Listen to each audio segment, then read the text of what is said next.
Hey everybody, it's Pete, a turn executive producer and host of the Break It Down show.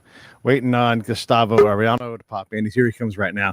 We're getting ready to go live. Just wanted to check in with y'all. Here we go. Let me bring Gus in. Gustavo. Who's Gus? I don't know any Gus. Sorry. It's a slip. I've got a friend named Gus. It's my It happens. Don't worry. You can call me Gustavo or Guti, but no Gus. yeah. You got it. I'm just gonna call you Gustavo. Hey, Gustavo's cool too. will you do me a favor and say, introduce yourself? Say like this is Gustavo Arellano, and you're watching the Break It Down show. This is Gustavo Arellano, and you're watching the Break It Down show. Hey man, I love. I cut off your Spanish part. Hey man, I love it. I love having you on. Thanks for being on the show. I appreciate you doing this with me. I definitely enjoy your newsletter. Everybody should check out Gustavo's website. It's right there on the page. GustavoArellano.org is where it's going to be at. There's great newsletter in there, and in general, also his book, Taco USA: How Mexican Food Conquered America. You've been commenting on culture, Mexican culture, Southern California culture for decades now. Did you see this path for you? No, of course not. 20 years, I guess that's constitutes now decades, right? Because it's a multitude. That's funny. I've been writing since 1547, man. No, I was never meant to be a reporter. I just fell into this by accident. I don't suffer from imposter syndrome. I think I enjoy what I do, but sometimes I do think like, damn, like I've done a lot of stories and I still have a lot of stories in me. So just got to do, if you hit a groove, you just got to get that groove on until either it's no longer there, then move on to something else, or until you just don't like it anymore and then move elsewhere. Yeah. A pastor taught me a long time ago. He said, you can be in a groove or you can be in a groove or a rut. You just gotta decide which one That's it a is. great way of putting it for sure. Yeah. How do you know if you're in a rut? When you don't like it anymore.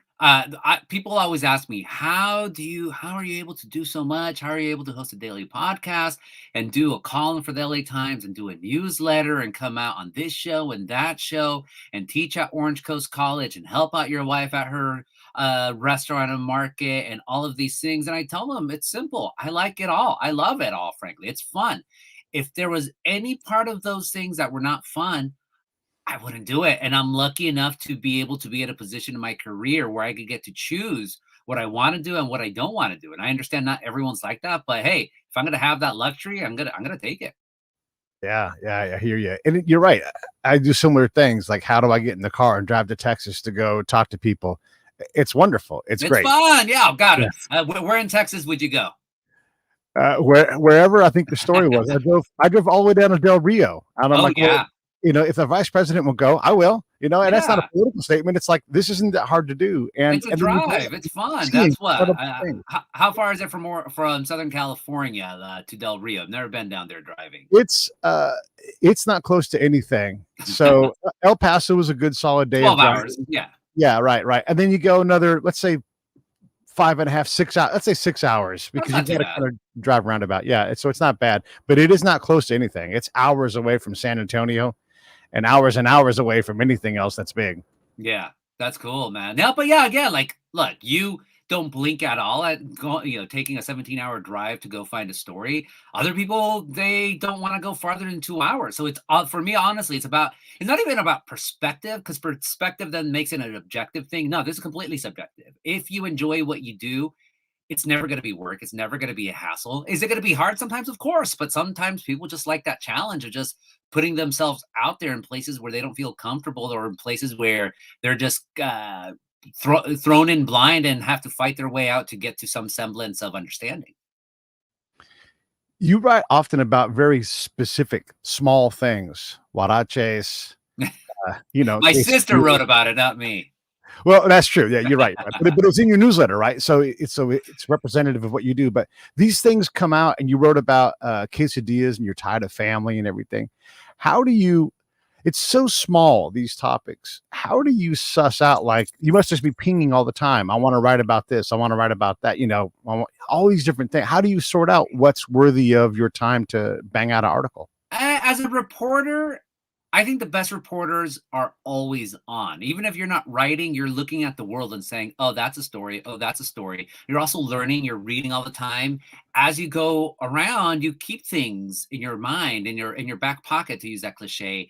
And then when there's an opportunity to write about something, or like if you have nothing else to write about, you just get into it. But I teach journalism at Orange Coast College in Costa Mesa here in Orange County, and this is, and the lessons that I teach my students are nothing, are stuff that I've learned. And one of the things I always try to tell folks is that the best way to tell a story is like you reduce it to one thing, one person, one city, a foodstuff, an item of clothing, a footwear, whatever, and then you're able to weave all of this in. So it's different when it's my column. When it's my column, it's a little bit, I don't want to say harder, but I have to think of a broader audience there. And I have an editor who I have to, write story.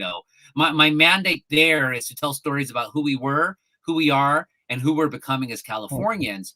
When it's my newsletter, it's me. And I have a list of things that I want to get to as email subjects. But honestly, I never write my newsletter until Friday afternoon and really Friday evening, because I want it to read like just something that's off the cuff, because it literally is just like, okay, get in there, type it out. It's not going to be with a column, I'm far more deliberate. And so some things like, yeah, you mentioned a column about quesadillas, or a newsletter about quesadillas. So I love quesadillas. I love cheese. Period. Pizza is also just like, oh my god, so good.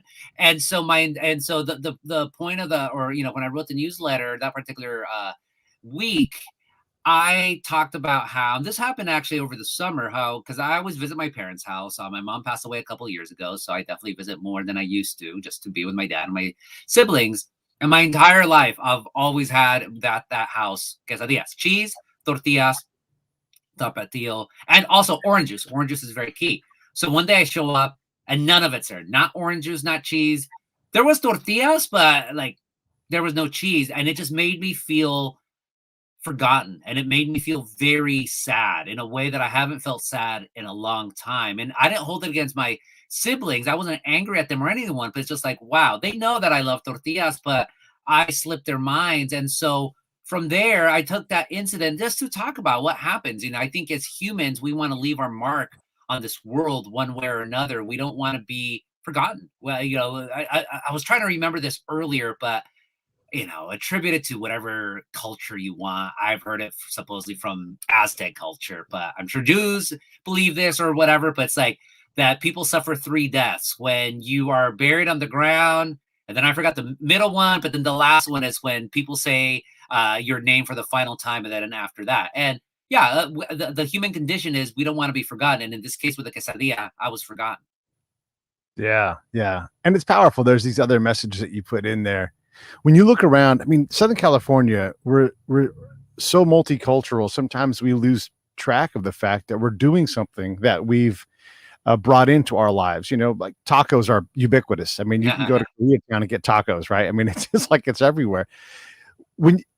How do you illustrate that to show the best of who we are? Because we do this stuff pretty well. Yes, we have flaws, but there's so much of this that we get right, and we accept. I've got a blanket back there that I bought down in Baja, right? So how do you tell us the best of who we are? Because there's plenty of bad. Yeah, I mean, I tell about the bad as well. As a columnist, I've never been a feel good type of columnist. I just go tell stories. Sometimes they're going to be positive, sometimes they're going to be negative, sometimes they're going to be funny, sometimes they're a combination of all three. But well, when it comes to food, I'd rather tell you where to go eat than where not to go eat. I could tell you where to not to go eat, but I'd rather tell you the good spots. So that's with food. But I just, especially as a columnist, I just look for stories that I think are in the zeitgeist, to use that cliche of a word, but like something that's out in the, like, either local news, hard news, or getting us up, whatever's on everyone's mind, and taking completely different angle to it. And then after that, you just go out and find stories. So for instance, over the summer, I did a story about these community cookouts that were happening in Los Angeles, in Mid City, which is near Koreatown, basically where Koreatown starts turning into the West Side, like right, literally Mid City. And so it's these immigrants from the Mexican state of Oaxaca, which is in southern Mexico. Most of them are indigenous, so the Spanish isn't even their first language. And so I talked about how once a month outside this flower shop in mid city. That's a rotating cast of street vendors who make their food from Oaxaca, and they give it out to free. I mean, you can leave a donation if you want, but no one's going to be turned away. And the whole concept, it's not charity. This is not like the soup kitchen or anything like that. This is more like, okay, this is what we're doing. We're going to do this fundraiser. We're going to pay these local cooks. They're getting their material, their food, their ingredients from Oaxaca. They're employing farmers down there so they could stay down there. They could create local economies. And the concept is called Guelaguetza. Guelaguetza, I forget what's the exact meaning in the Zapoteco language, which is one of the indigenous languages there. But a story like this, it involves food, it involves self-reliance, it involves community. It just happens to be about Latinos. It happens to be about Mexicans. That's almost besides the point, obviously, with the cuisine there. But that story got a really great reaction because people are like, oh, wow, you mean I could go get a chile relleno taco for free? Cool. So they go down there and then they see like, oh, shoot, like people are like trying to create local economies and trying to help folks out. And this is, in the summer. So the pandemic was starting to get into another wave there. So stories like that to me are like, I live for those stories. Another great example about that. I did a story about and I'm giving just food stories, but hey, food's always no. Actually, I'll give a non-food story, even though I love food stories. So earlier this year, I did a story about a gentleman, a Muslim man who died of COVID, but he was not just any regular Muslim. This is a man who was basically buried almost every dead Muslim man in Orange County and in Riverside County over the past 25 years. So, in Islamic funeral traditions, you have to bathe the body, you have to prepare it a certain way. So this is the man who over the past 25 years did a bunch of these because everyone knew this is a man who knew all the different regionalities of Islam, knew how to do it, was very respectful, taught the women, because men could only bathe men and women could only bathe women. So taught women how to do it, using like a mannequin or whatnot. So it was completely influential. And then, of course, with COVID, the Muslim community was just getting devastated by it. And then he eventually died of COVID. I mean, I talked to his children who live in Riverside. 2 of them are police officers with LAPD. This is an all-American family. It just happened to be Muslim. And they said, yeah, he just passed away because he was just working so much. He literally died. And I also love these stories, like these micro communities here in Southern California. And I only write about California, mostly Southern California for the LA Times, but these micro communities who are still they're our neighbors. They're who we are. So we could all relate to that. And we got such an outpouring of like, thank you for telling this story, not just from Muslims, of course, but like from everyone. So stories like that, like those are the ones that are my favorite. But like, if I have to talk bad things about bad people, then I'll do that as well. I used to do it more. I kind of miss it, but I'm slowly getting back there. Yeah, yesterday, look, I fancy myself a bit of a writer. I'm not a pro like you, but I try to write things that come up, part in part to practice the art, but also just to tell some of these stories that I come across. And I have a great aunt that passed away suddenly, just dropped out at 15 years old. And so we were talking about genealogy in a thread that I'm in. And so I thought, I'm going to write this story. And the next thing you know, I'm back like all the way to 1823 at the beginning of this story to tell this incredible thing.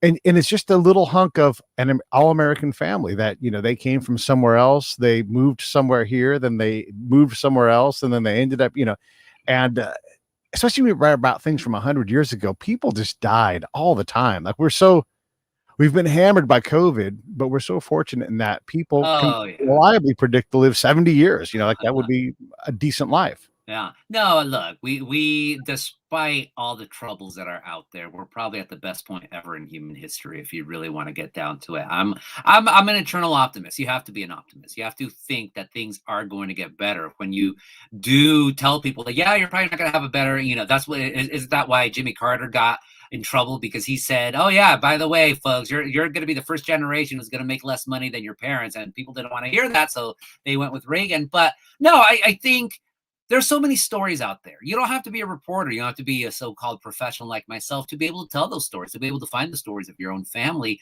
You just need to be curious about things. You need to know how to ask questions. You need to be fascinated by things. And then you just go from there. And here's the thing. Writing can be taught. Curiosity can't. That's what I've learned. Like, you can teach anyone how to write well. Seriously. I teach at a community college.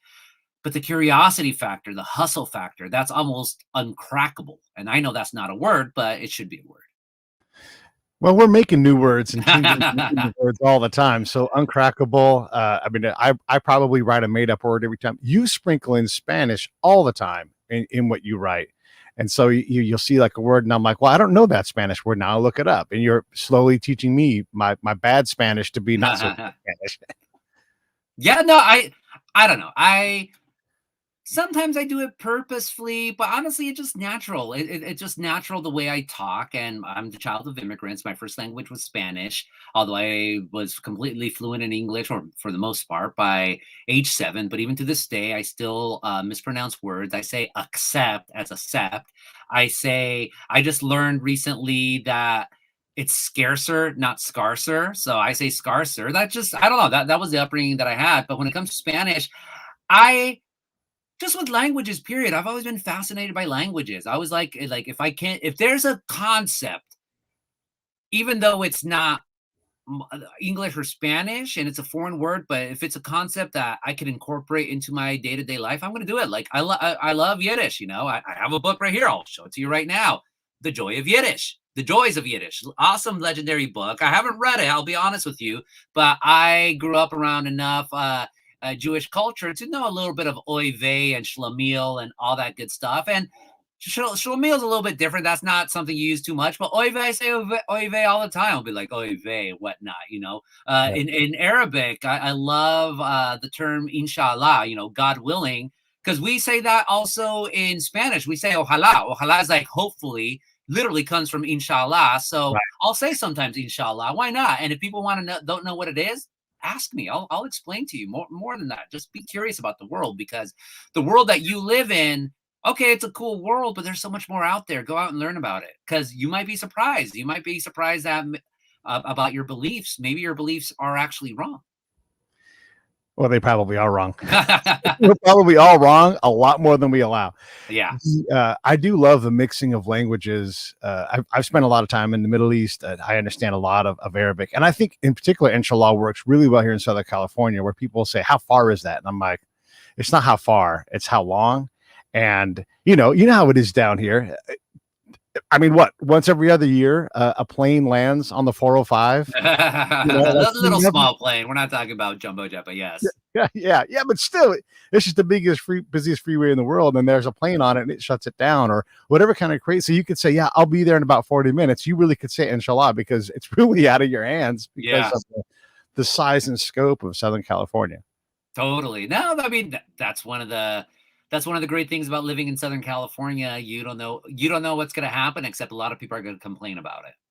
Yeah. One of the things I've learned from getting on the road, and again, I go a lot. I was out for several weeks during this summer, just meeting people and talking to people. Is when you go out on the road and you're not watching TV all the time, you meet real people, Yeah. and they have real problems, they have real joys, and what they don't talk about is like how we see it on the internet and how we see it on TV. What they don't talk about is the political nonsense. It's not nearly as divisive when you talk to people at their face, at their value, where they're at. You understand they've got bigger concerns. Yeah, well, I mean, you got to talk to people, period, and that's a problem. I don't want to. I'm not one of these people who blame technology for it. We've always been in our bubbles. The fact that, I mean, you could have a Catholic, even with the Catholic Church. I'm Catholic, and every parish is going to be different, and you're going to have not different beliefs, nevertheless. Although there are different, what do you call them? Not orders, but like there's different branches of the Catholic Church, but I understand. We all want to be in our tribes. We all want to be in our silos. So this is one of the important things of why you do need people talking to each other one way or another. And even online or whatnot, like you still have to make your argument, but you have to come and talk in good faith. You can't come in immediately ridiculing the other side. You have to be able to try to understand where they're coming from. And if you're not going to agree, well, intelligent minds can disagree about things. I've always maintained that. I am a bomb thrower, especially on social media. But then it's funny because people actually meet me in person. They're like, "Oh, you're not the jerk that you come off as in social media." I'm like, "Look, I'm not going to say it's a persona. It is a part of me. But if you're going to talk to me, if you're going to talk to me in a reasoned manner, then I'm going to respond to you in a reasoned manner. But if you're going to come at me ridiculing me, well, then I'm going to joke around with you and frankly not, not treat you. I don't want to say not treat you with any respect, but treat you with the respect that you're giving me. But that's my job as a reporter. If I was an individual human being, then we're not a human being. I would hope I'm a human being. But if I was just meeting you stranger to stranger, I'm not a reporter or whatnot, some sort of public persona, then I'm going to talk to you completely different. I remember a long time ago, I was covering the eternal immigration debates in Orange County. And there was a woman who I knew belonged to a rabidly anti-immigrant group, but she just so happened to be in a supermarket. And so, like, she dropped something and it rolled towards me. And on public, if it was on the battlefield of immigration, I wouldn't care. But look, we're in the same shopping thing. The decent thing to do is for me to pick up, give it to her. She had no idea who I was. I knew who she was, but there it is. Thank you. Simple as that. Simple as that. I'm not gonna despise the people who I don't agree with to the point where I'm gonna rob them of their humanity. That's just stupid, and that's frankly murderous. It's also not a very good policy if you want to try to build unity in a community. I mean, at some point, like people, I'm a big champion of tolerance. Like, I've seen a lot of conflict in terrible places, and I understand tribalism really, really well. But if we can't allow someone to learn at their own pace, or if we can't allow them to be welcomed towards somewhere in the middle where we can have a conversation, you don't have to condone what they do, but you have to accept that that is their reality. Someone who's eating out of a dumpster didn't say, "Ooh, my life goes to eat out of a dumpster." They took a path, and there, but for the grace of God, go you as well. I mean, yeah. you could have been there. So that tolerance, it's tough. It's tough to be tolerant of things, especially if we don't like them, because it's easy to tolerate stuff we like. I love quesadillas. I can tolerate that all day long, but it's how do we work on tolerance, man? How do we communicate that? It seems like both of us are visitors from other cultures and we kind of explain them to other people. How do we teach that tolerance? Well, it depends on what your role is in society. If you are just thank you, Viking Jerome, who says great series about Fernando Valenzuela for the time. Sorry, I haven't been seeing the comments. I was just trying to look at you and being as professional as possible. Just do that. But thank you, Viking Jerome. It depends. It honestly depends. Like, I'm a little bit different. You're a little bit different because we're both, whether you want to call it broadcasters or reporters, we have a venue, we have a soapbox, so to speak. So we can teach a little bit more. We can be a little bit louder. But if you're just in your private world, I mean, challenge yourself to go do things that you don't like. I mean, as a reader, this is what I do. And I would do this also as well, even if I wasn't a reporter. I read stuff I don't agree with all the time. So I subscribe to at least 400 newsletters, a lot. Everything from extreme left, straight up socialism, like Jacobin magazine, however the hell you pronounce it, to more conservative stuff. I'm big into religion, so I'll read, like, on the Catholic bent, for instance. I'll read the National Catholic Reporter, which is a liberal publication. America, which is a Jesuit publication, Commonweal, which is a leftist publication, but then I'll swing over to the right. I'll get First Things, which is a very, Orthodox Catholic, the New Orthodox Review, which is very Orthodox Catholic. And I don't agree with everything that any side says. I would be more on the left side of the spectrum, but I'm still Catholic. And so I challenge myself. And I think by challenging yourself, you'll be able to understand why people believe the things they do, talk the way they talk, do the things they do. And then that equips you then to, if you're in a position where you're not as comfortable as you want to be, well, okay, you're still there. What, you're gonna cry? You're gonna start punching people? No, that's what children do. I think too much of America, we're a juvenile society. We need to start acting like adults, and adults talk it out. Adults also fight, but ideal adults, we talk it out. We agree to disagree, and then we either go on, or you just deal with it. Like, I did a story about there was wildfires in Southern California. I mean, there's always wildfires, but last year it was on the other side, like where the Antelope Valley is, where it was specifically Juniper Hills. So I did a story about a Latino family who had bought their dream home there, their acres, like 20 years ago, and they were afraid that It was completely burned out, but then it turned out that everything was fine. So I drove up there and they just told me like, yeah, when we were coming up here, it was like bonanza country. It was all older white folks, gnarled, burnt by the sun and whatnot, super conservative. And they're not super liberal, but they're far more liberal. And slowly but surely, you're getting more Latino families out there. So the guy was telling me, the patriarch of the family, how his neighbor is a Trump supporter who every once in a while flies a Confederate flag. And of course, the Mexican family doesn't like that at all, but they're neighbors. So when it snows, you have to clear out the road. What, you're going to clear out the road by yourself? Either one? No, you're going to tell your neighbor who you might not agree with, but like, hey neighbor, we got this shared problem together. Let's get together. Let's talk and make it happen like that. And I just thought that was, and it's funny because some people on the left are like, oh, that guy's a sellout. The Mexican's a sellout. I'm like, you're not in that same position. You are actually speaking from a position of privilege when you say, screw that other person, because you're not the neighbor caught in the snowstorm asking for help from your other neighbor who you might not agree with politically. That's what being an adult is. At least that's what my parents taught me about adulthood, Yeah, well, and you remind me of that column that was in I think it was LA Times, where that lady who lived probably in the valley somewhere was complaining because her conservative neighbor shoveled the snow from her Big Bear house.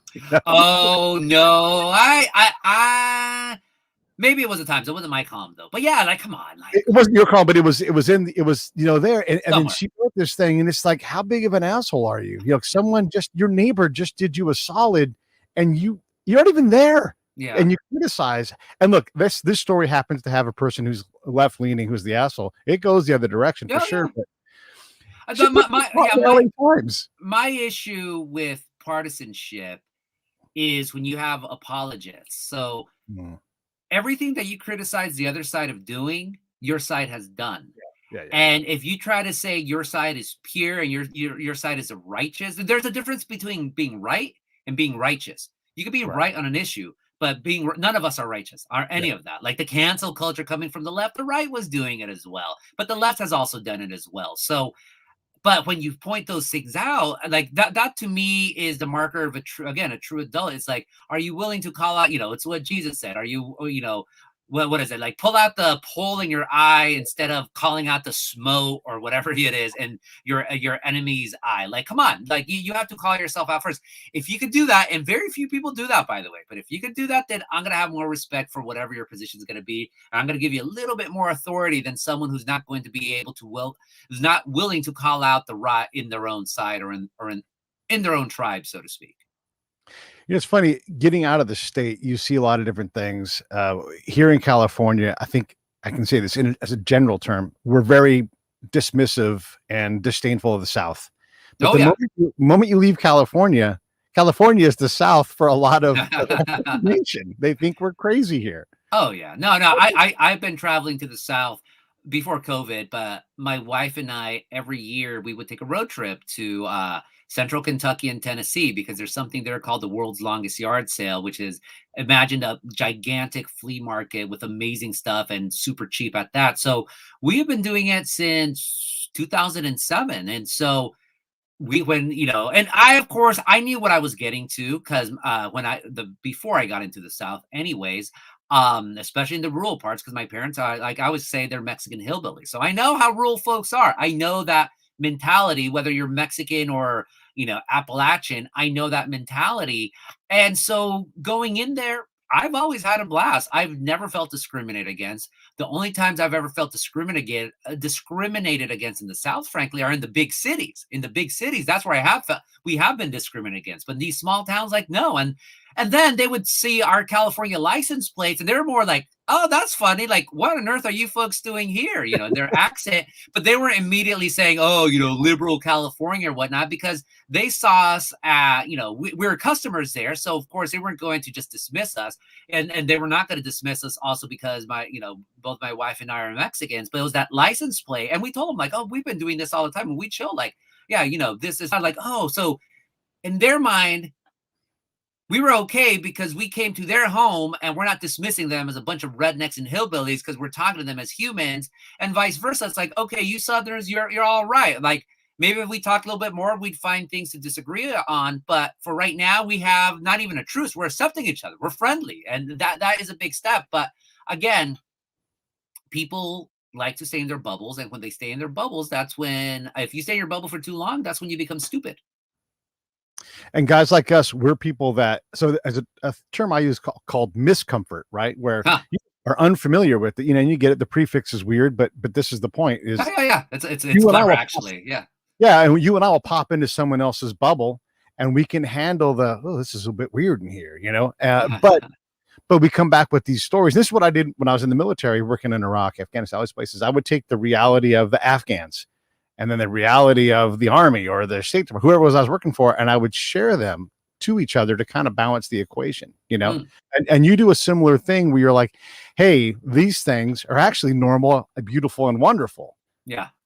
Yeah, no, for me, it's like there's nothing new under the sun, to quote Ecclesiastes, my favorite book in the Bible. But there's always commonalities. You just have to look for them. I mean, I talked about it earlier. Ojalá and inshallah. Like, and a lot of times we don't know that because again, we stay in our bubble, and it's a human tendency to do so. And so that's fine. It's okay to stay in your it's okay to be in your bubble. It's not okay to only want to stay there, not challenge yourself to get out of that bubble. That's where I would say that, because we all we're humans. We want to be in comfortable areas. You don't want to be in miscomfort. Most people don't want to be in miscomfort, but challenge yourself to try to do that every once in a while. But you can move by being in miscomfort. You can become comfortable in that state. It's not discomfort. It's just an unfamiliar kind of. Liminal space. Yeah, Yes, being that exactly. liminal space. Liminality. Right. Yeah. Yeah, I again, even if I was a reporter, I'd be that. But for me, I'm just a curious person. I want to know how, that cliche, how the other side lives. I want to see what's going Yeah. on. I want to, I'm curious about things. That's why I do read stuff that I don't agree with. Like, why are you thinking the way you're thinking? And again, like, if I'm convinced out of my position, well, then okay, I'm convinced out of my position. Or maybe I still stay in my position, but now I know what the other side thinks about my position. And that just makes my argument stronger. I don't know why more people. Well, I don't know why more people don't want to do that, but then I realize we're talking about humans. So there you go. Southern California is a crazy place, and LA County is significantly different than, say, Santa Barbara County, which is different than San Bernardino County, which is vastly different than Orange County, on and on and on. But we are a collective. How do you define what Southern California is? Oh boy. Geographically, I would say Ventura County to Riverside County, and then Ventura County, LA County, Orange, Riverside, San Bernardino. I would exclude San Diego County just because it's a little bit different. And then Santa Barbara County, that's when you start going into the Central Coast. But if you're talking about a mindset, what is a Southern California mindset? Well, it's a place that does love the good life. It's a place that I think forgets how good the life is. And also, though, a place where we are in our silos and we are in our bubbles, and we do have different experiences of what that good life is, and also a place, where you have had it's a history where you have had a lot of discrimination. And I would extend this more to California. I'm like, California is such a racist state that we even try to keep white people out, known as the Okies. Like, and it was LA County Sheriff that set up what would they call bum brigades outside of Barstow to make sure that Okies and Arkies and folks from Texas weren't coming over during the Great Depression. So there's a paranoia, as much as we try to pretend that there is that we're all laid back in Southern California. There's a paranoia that messes with us and sometimes does explode in anger. From the desert to the sea to all of Southern California, says Brad Hutchings. That's Jerry Dunphy, of course. But yeah, like, you have that mentality. So, and I think, and also Southern California is a place that has a lot of history, but too many of us try to remain ahistorical because we're trying to we get a lot of newcomers in. It's hard to find people that are like fifth or sixth, like people going further back than, say, let's say like their great grandparents, because you'll have people 4 generations, but we forget, like, up until the early 1900s, LA County was still a rural backwater. LA doesn't really start becoming a city until around the World War I era, then of course explodes. What we know now as Southern California doesn't start until after World War II. Americans and then the rest of the world comes in. So this is still an area that we're not like New York or Boston or like other cities, or even say Tucson or El Paso, that have that set mindset of this is who we are. We're still trying to figure out who we are. Yeah, it's interesting. By the way, my big complaint about Tucson, I love it. It's a gorgeous area. Everything south of Tucson is great, but they are in desperate need of a traffic loop around that place. It takes you an hour from the 10 to get up to the mountains or whatever. Yeah, totally. Yeah, it's interesting when you talk in these regards, like the racist history of who we are. But yes, we're also very tolerant. I mean, I think we struggle in one area where, as Americans, we look at problems literally as ethnically black or white, and now we and other, like to say Latino or people of color. You can't tell me that a Colombian, a Puerto Rican, a Mexican are all the same people. They're vastly different, just like someone from Kentucky and Washington State and Arizona are dramatically different. But we try to package people into these simple groups, and it's just not possible. No, it's not. But again, it's the human condition. We want to make things as simple as possible. So in our mind, oh, you speak all Spanish? Well, you all have to be the same way, one way or another, right? I think that's where Latinos have thrown this monkey wrench. And before that, I was like, oh, you're black or you're white. And let's not forget, like, who are quote unquote white people? Yeah. This is a big melting pot of all of Europe. And you had to become white. Like when, I have another book somewhere. Hold on, because I like showing off books just because I'm a nerd that way. Yeah. Where on earth did I leave you? Okay, I do not. They're hidden behind me.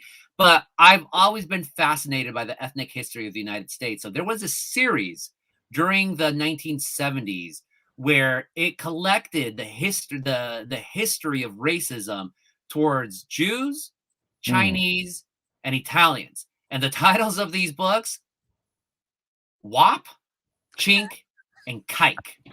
Right. Oh yeah, no. And so with the Italians, now we think Italian Americans, oh, so American. No. Some of the nastiest, because I don't collect it, but I do read it. Some of the nastiest cartoons ever drawn about people. There's one notorious one of Italians swimming from Ellis Island off the shore trying to get into the United States. And these Italians are rats. They're literally rats with big mustaches, with a dagger on their mouth and whatnot. It's like nasty, nasty stuff. I mean, this is almost at the same caricatures as, as the caricatures of black people, except black people weren't being drawn as rats.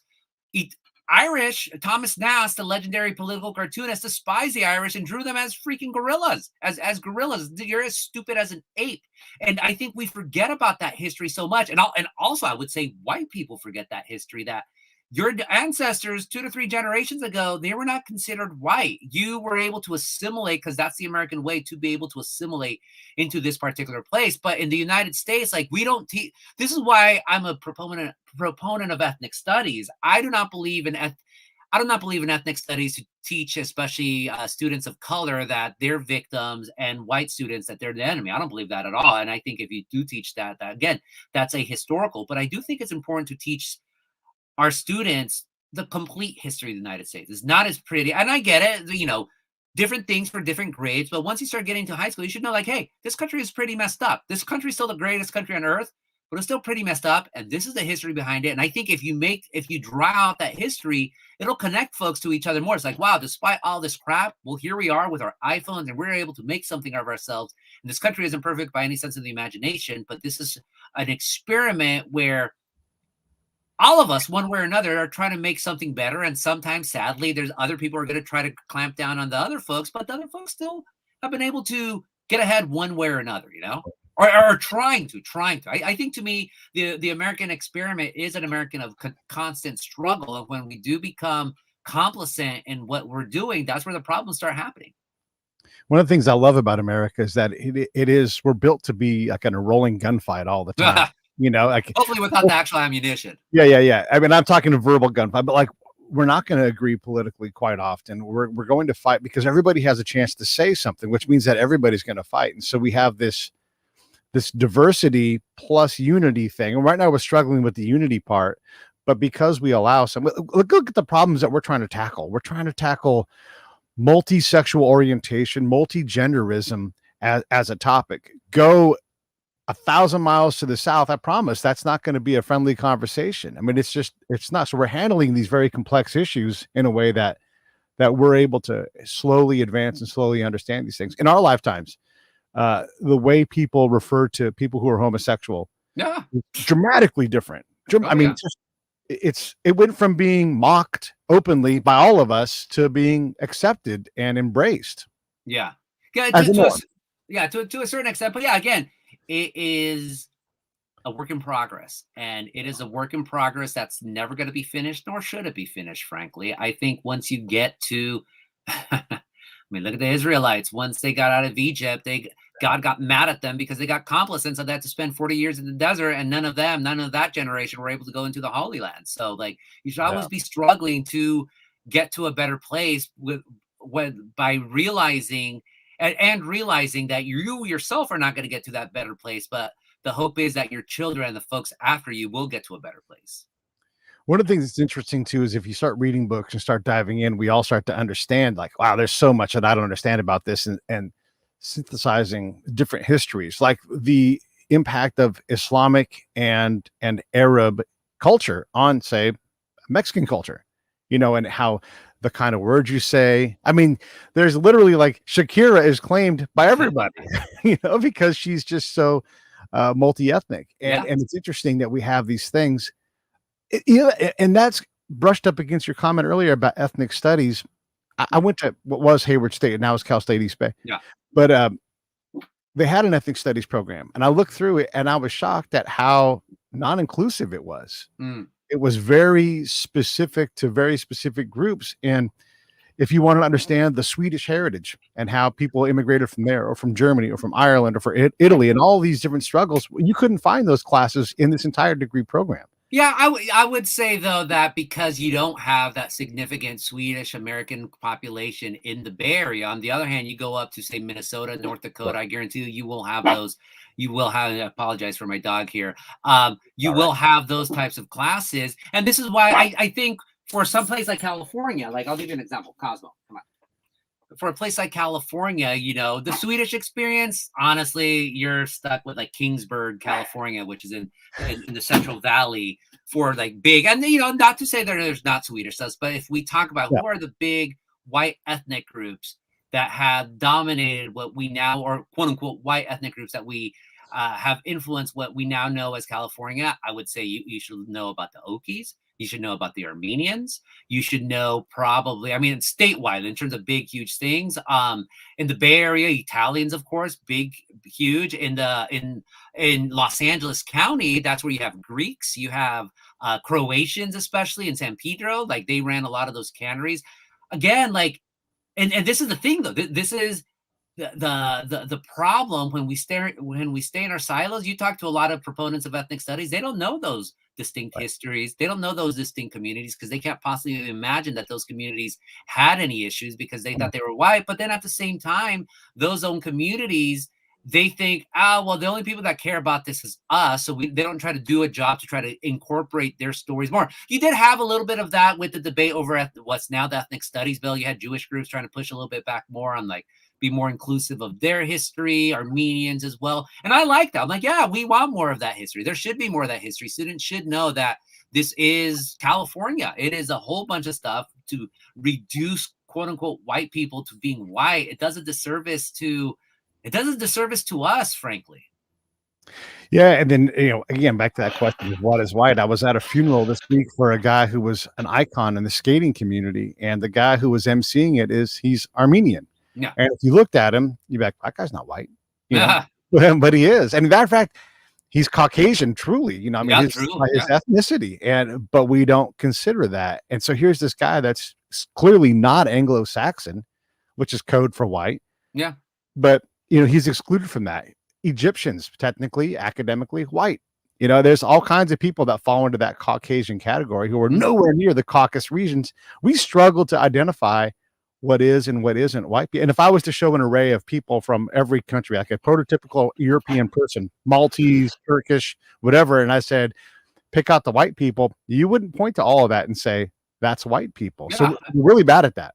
Oh yeah. On the other hand, my mom was super, super white, whiter than you, whiter than most white people you ever meet. And she was Mexican, and that white skin, by the way, didn't stop her from being being discriminated against when she Yeah. was in school in the United States in the 1960s. So the problem with this country, we've had for far too long an obsession with race, and it's not of recent vintage, where I think we should have more of an obsession with class, but you can't talk about class Oh, because that makes you a yeah. socialist.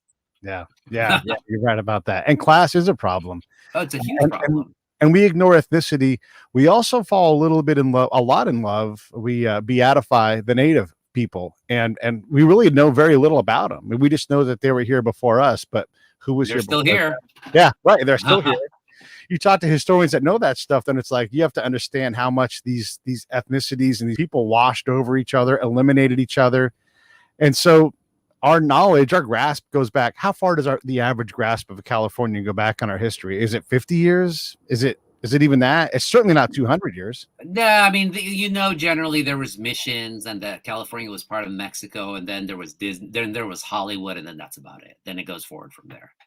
But that's the American way, though. Unless you do come from like Yankee stock, and I'm talking about you can trace your heritage back to John Winthrop and all those people, or you're a Southerner and you know what your roots are, and that's still a significant part of the United States, but also, the people just forget that history. People forget that history, and people only know that history, and they don't know the history of other regions. Also, I mean, Americans, we love to forget. We love to forget. We love to forget. We think our problems are new.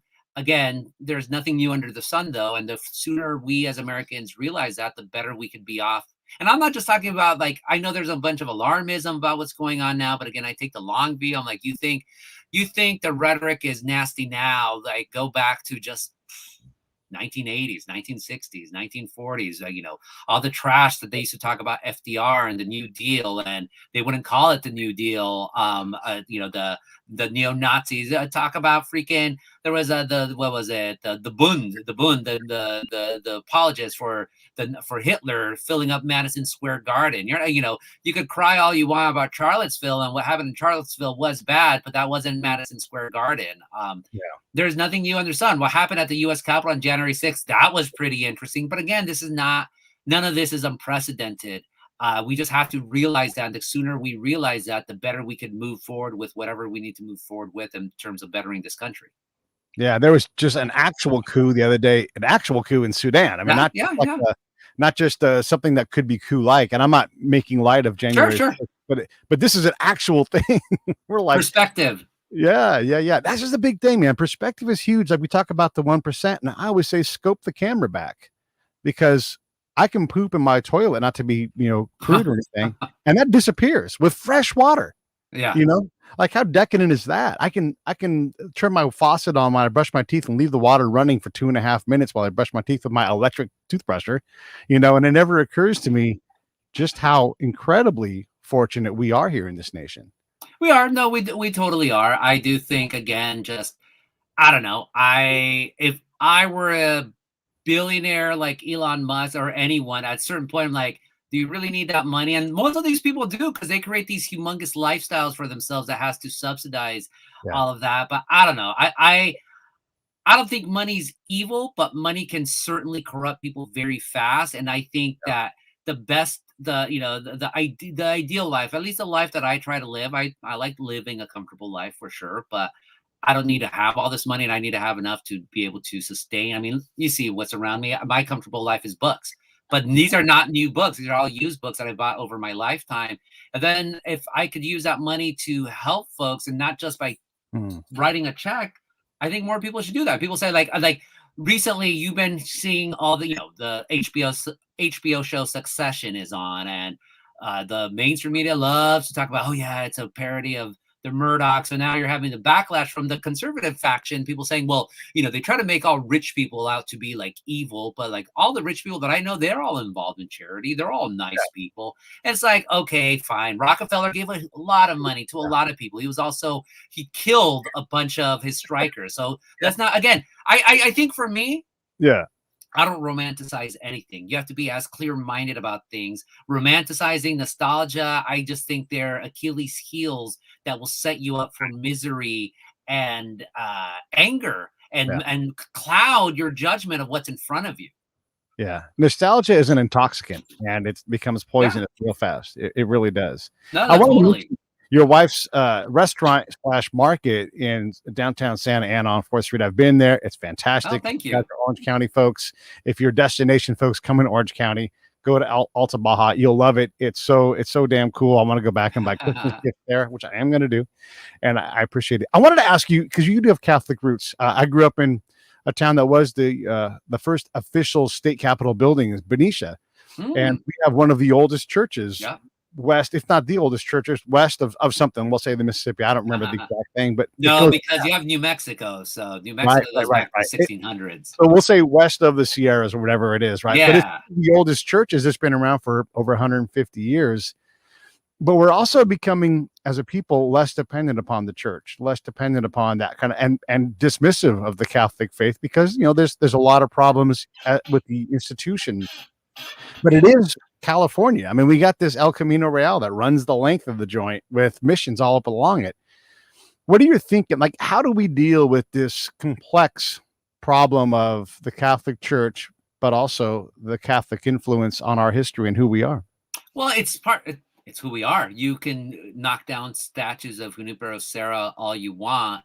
You could call the missionaries, all the Franciscans, colonizers and genociders and all that, but it's still our history. Again, I I think we need to learn that. We need to learn. We need to tell the full recounting of it. Mm. You can't just romanticize, like, oh, the way you were taught, you and I were taught in the school system. Oh, yeah, the missionaries came. The Indians were dumb. The missionaries took care of them. Here, build a bunch of missions with sugar cubes or however you want to do so. No, you got to tell the. I mean, you got to tell the truth. Look, That's here are the all true, by missionaries.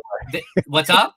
way. That's all true. Yeah, it's I all true. Yeah, I'm not exaggerating at all. You say the missionaries came. Their job was they wanted to evangelize these Native Americans and a lot of the Native Americans. They went to that, but because of diseases and outbreaks that brought on by the Spaniards, a lot of them died. A lot of them were basically indentured servants. And here's the recount, and all of that, by the way, is in the official accounts of the missionaries of all that. Teach the full history, but say, like, we're in a better place now. We are in a better place. We have moved on. Don't eliminate that history. The minute you start eliminating history or trying to eliminate history, it's going to Yeah. come back to screw you later on. So that's a historical perspective on what's going on right now. Again, going back to like just apologists and hypocrites, frankly. So I did a lot of work early in my career on the Catholic Church sex abuse scandal. It was happening in the Diocese of Warren. So here you had bishops, cardinals, Cardinal Mahoney in Los Angeles, knowing that their priests abused. No, like it is not a question of whether it happened. They knew that their priests were abusers, and instead of turning them over to law enforcement, they would just shuffle them off into poorer parishes, which means in Southern California more Latino parishes or more Black parishes. And then when that didn't work, you just send them into like Native American areas or the South Pacific or Mexico or Latin America or whatnot. I covered a lot of this. And the conservative Catholics at the time, they just said, oh, no, it's a bunch of lies, a bunch of lies, it's a bunch of lies, a bunch of lies, and just then moved on. Then, and this is all, by the way, this all went back to John Paul II, who's now a saint. He knew what was going on, but you make apologists. So flash forward to the current Pope, Pope Francis, and then you had the scandal with Cardinal McCarrick from Washington, who turned out had sexually violated young seminarians, decades ago, but nevertheless happened. Oh, all of a sudden, Pope Francis is covering up sex abuse and covering up, he's a pedophile protector and all that. No, no, no, no. It angers me. And of course, and actually, again, this because I read a whole bunch of stuff. New Orthodox Review, which it's a very thought-provoking publication because the guy's a total Orthodox Catholic, but he just wrote Peter Vries. He's actually based out of Berkeley, of all places. But he was it him or I think it was him, or maybe it was somebody else. But just talking about like, okay, yeah, like he doesn't like the liberals, but he also doesn't like what he doesn't like about the Orthodox Catholics is that the holiness, the righteousness, that we're the ones who are doing it the right way. These other people are angry. It's like, no, like Christ says, like if you're going, like he is not here to preach to the saved. He's here to pray to preach and try to save the people who are not saved, the heathen, so to speak. So you do that outreach out there. and you don't see that with the Orthodox population. So I myself, I only go to the Catholic Church now for funerals and not even weddings, just because I was disillusioned with what happened in Orange County. But so I say my expression of Catholicism now is through the Catholic worker. Here in Orange County, we do have a Catholic worker. They're literally doing the Lord's work, helping out unhoused women. Right down the street from my wife's store, actually. So I, you know, I I don't know. The hypocrisy is what gets me. But I always say, like, even if you're not a person of faith, that's fine. I'm not gonna like Right. hound you to do that. But the institution itself still needs to be cleaned out. You need Hercules cleaning out the Asian stables, or however the hell you pronounce that word, and then just clear out all of that filth because it's Yeah. still there. So final topic, and I want to get into this because we talked about all this like societal and cross cultural things and everything else, but I think we both have a default of working and just Yeah. work your way through because no one gets an easy path, right? No. Even if you're super wealthy and entitled, there's always no one wants anybody else's problems. But if you just put your head down and get to work, you're likely going to be able to accomplish pretty much whatever you want in this country for most people. I mean, it's really remarkable. So talk about working and the value of it. Well, you have to work. I mean, nothing's handed to you in life. Nothing is. And if it's handed to you, well, that's good for you. Congrats. But that's one thing, not everything. Your entire life is not going to be handed to you. Sometimes you'll get opportunities, take them. I've gotten opportunities in my life, I've taken them. But then, okay, once you're in that opportunity, then what are you going to do? You still have to work. You still have to go out there and get that stuff. This is the work ethic that my parents taught me. My dad was a truck driver, short haul. My mom was a tomato canner. Both of them had. My mom dropped out of school in ninth grade in the United States. My dad dropped out of school in fourth grade in Mexico. All we had is our work. And I wrote about it in my newsletter this week, actually, this idea of when I was an editor, I would interview students who wanted to be interns, and I would ask them a simple question: what's the value of hard work? And most of them answered, they weren't expecting it because it seems like such a childish answer, but I'm like, or a childish question, but I just wanted, by the response, I would know, okay, is this a good person or that person? I remember there was one guy who was completely cocky and he wasn't going to get what do you call it, the internship anyway. But I'm like, I'm just going to go through with this. So then I told them, what's the value of hard work? And he kind of giggled nervously. He's like, well, it's not about working hard. It's about working smart. I'm like, and I told him, like, no, it's never about working smart. You still have to work hard. Working hard is working smart. If you think you could like Google your way out of life, then it's not going to happen. And I don't need you. And so that person did not, and I don't see him in journalism anywhere because his working smart caught up to him and he wasn't working smart at all. Yeah. I really love the contrast between the Ruth Bader Ginsburg documentary and the one for Clarence Thomas. And what you Huh. see, both of these people are just remarkable upbringings. Clarence Thomas's grandfather just absolutely is like, you're like, Yeah, don't let the sun catch you. yeah, slip up once and you're out of the house. And so you have this guy who's like, I realized as a black guy in the South, I didn't have to get A's. I had to be perfect. I had to beat these people badly, and here's this guy that has done it. Yeah, we despise him. A lot of people despise this guy. And it's just remarkable when you see like adoration and just complete rejection. But here is a guy that worked through significant adversity, more than most people will have now. But I don't know. I struggle with trying to understand how we balance these things out. And then I realized, why don't I quit worrying about that and just get back to work, You could admire people's story, and Clarence Thomas's story coming out of what he experienced was remarkable. My issue with Thomas, besides his political beliefs, is just this is a man who was a recipient of affirmative action. He got to where he was at least he got the breaks. He got the breaks. Again, going back to what I said, like, you could be given opportunities, but then what are you going to do with them? No one's going to pave the entire way for you. So he got that break, and then he made what he did. And so for him to say years later, oh, it makes you feel inferior or whatnot. No, it made you feel inferior, Clarence.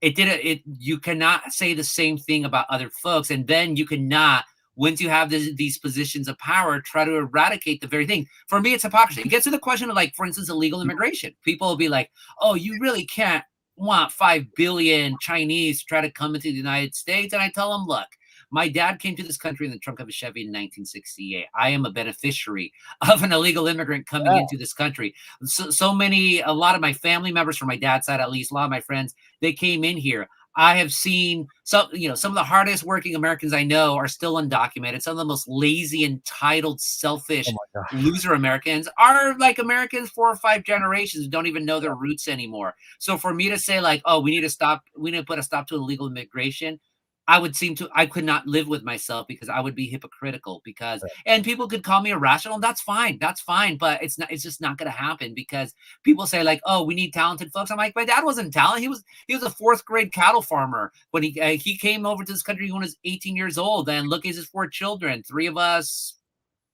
have advanced degrees and one of us has a bachelor's degree. And we all made it happen. This is what illegal immigration brought you. I mean, but when my dad was in this country, what did he do? He worked. He pushed himself through working class, but in an era where you could buy a home with a working class salary, but he made it happen. My dad was not perfect at all. He was an alcoholic. He's been sober for 36 years, and he's not a perfect man in any sense of definition, but he never once missed, what do you call it in English? Mortgage payment. He never once missed a mortgage payment, never once missed a car payment, always had insurance. Once he became an American citizen, he's voted in every single election since I think 98 is when he became a citizen. He's made it happen. He has absolutely made it happen. So that's where I do. I'll say this on Twitter, but it's like, what's his name? Bonserra, the Undertaker, the very beginning of the Godfather film. One of my favorite openings of all time. One of my favorite opening lines. And I always only remember the very first one. And I'm going to be totally stereotypical, but whatever. It's like, I believe in America. And the camera slowly pulls back, but it's like, and the Godfather, it is a critique of the American way and just how it gets subverted by people trying to who get the wrong messages about America, and they think it's just whatever it takes to get to the top. That's what the mafia is, and that's not what America at its best is. But still, this idea, like, I believe in America. I really do believe in America, in this America, for all of its faults, still has a lot of promises, and the best, the one gospel we should all believe in is the gospel of work. I love it. The gospel of work. And then I'll just say this in general, to close out my side of it. I believe in immigration too. If someone wants to leave their motherland and travel and have a very limited amount of anything, if anything, and they want to take a bet on us, well, come on, let's go. Yeah. If you're going to freaking travel through, I mean, look at the Haitians. Oh my God. Went to Chile, lived there a couple of years, went through the jungle, the Darien Gap, one of the most dangerous areas in the world, went all the way through Mexico just to end up in the border. I'm like, you traveled thousands of miles on foot. I want to give you a chance. I do believe, I'm not one of like my restriction, if you will, on immigration is like, I do believe we need to have a secure border in the sense that we need to know who is coming through. I do believe that. But for me, it's like, my questions are simple. Like, all right, you want to come in? Cool. What's your background? Okay. If you have, terrorists or whatnot, then not. But like, if you want to make something of yourself, all right, here's your chance. Go out and do it. If you're not going to make a chance out of yourself, then we need to talk. But at the same time, like, again, I want people who are going to be productive Americans. And people say like, well, you don't know that. Well, I'm like, then there's a lot of millions, tens of millions of Americans that we should be deporting right now. Yeah. America's so compelling. The second generation is going to be way more American than exactly. But no one ever wants to talk about that. All right, let me wrap this thing up. Stand by for 1 sec. Hey, thanks for watching the show. I really appreciate it. Right here, you can subscribe. Please do that. It makes the show grow. Hit that notification bell so you know which incredible guest is coming up next. Down below is the PayPal link. You can put a small subscription in. That is an enormous help. All that money goes right back into the show. And then right up over here are the next episodes you should listen to, curated by yours truly. Thank you